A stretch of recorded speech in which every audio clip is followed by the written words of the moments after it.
The Grand Cartographer, Ilara, ran a gloved hand over the shimmering surface of the map on her digital slate. This wasn't the map of any world known to standard astronomy. This was the map of the cosmic archipelago, a scattering of dimensional pockets, each a realm unto itself, held together by the turbulent azure expanse of the Mayim Ocean and the fathomless void of the deepest ocean. For centuries, the inhabitants of the Central Realm, the Anunnaki's lands, a complex concentric labyrinth of civilization, had sought to chart and understand the other islands. Their greatest explorer, a young navigator named Kyle, had just returned from a harrowing journey near the edge of the known universe, bordering the mysterious, untamed zone of Terra Incognita. Kyle's mission was simple: find a path through the storm-racked waters that separated the Anunnaki's lands from the legendary lands of Venus. Legend held that the Venusian lands were a paradise of perpetual twilight and humming crystal spires, a sanctuary for forgotten knowledge. He'd failed. The currents are too fierce, Kyle reported, his voice raspy. They spiral around the lands of Draco, pulling everything into its vortex. We saw glimpses: Grand Cartographer, the glittering sands of the lands of Orion, the frosty peaks of the lands of Saturn in the distance. But the heart of the archipelago is sealed. Ilara sighed, tapping a finger on the green watery expanse near the celestial lands. The gods of the void do not wish our worlds to touch easily. But look here, she pointed to a newly marked, tiny landmass near the constellation named Regions. A new passage. I believe the shift in the currents has opened a temporary route near Aldebaran and the Free Islands. The new route wasn't directly to Venus, but through the vibrant, volatile territory of Lands of Mars and the serene, isolationist territory of Lands of Angels, finally leading into the great ocean beyond. It was a perilous circular detour, but it was their only chance. "Gather your crew, Kyle," Ilara commanded. "Take the Star Drifter. You will circumnavigate the core. First, a diplomatic stop at Area, then a careful crossing of the Pleiades currents. The key to accessing the rest of the cosmic archipelago lies not in brute force, but in finding the harmony between the worlds of the stars and the depths of the ocean. Find the lands of Venus, Kale, and bring back the knowledge that can finally unite all these scattered pockets of existence." Kyle, his spirit rekindled, looked at the map, tracing the long, winding route with his eyes. The Gilgamesh lands and the distant dark lands of Neb were waiting, shrouded in myth. It was a journey across the stars and under the deepest waters, a quest for unity in a fragmented reality.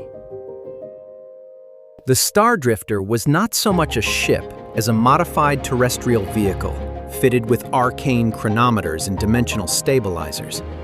It was designed to skim the surface of interdimensional boundaries, navigating the shifting landscape of the cosmic archipelago.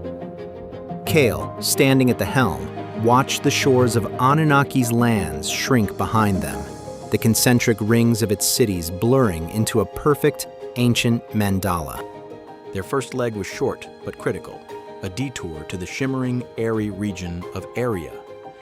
Area was the archipelago's diplomatic hub, a neutral territory floating just above the lands of Mars. The Aryan rulers, beings of pure light, guarded the only reliable, although still perilous, transit point through the volatile Pleiades currents. "We must convince the luminaries of Area to share the star charts," Kyle explained to his first mate, a stern gnome named Thimble. "They are notoriously isolationist, fearing that opening the Pleiades passage too often will destabilize their own realm." As they docked at Area, they saw that the air itself hummed with light. The luminaries, ethereal forms that barely cast shadows, met them in a hall paved with polished obsidian.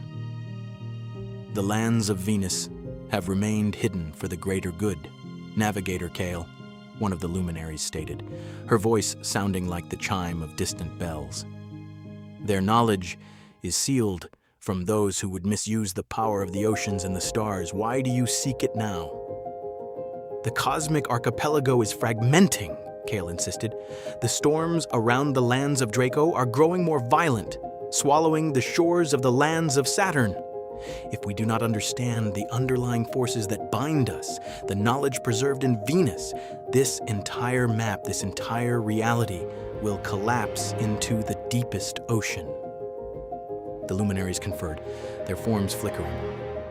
Finally, the elder spoke. We see the truth in your intent, navigator.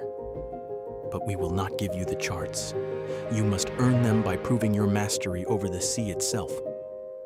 You must sail to the free islands, the floating remnants of a collapsed star, and bring back a sample of the Aldebaran bloom, the only flora that thrives on those remnants.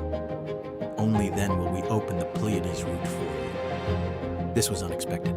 The free islands were situated close to the swirling gravity wells near Aldebaran, a region known for its unpredictable rips in the fabric of space.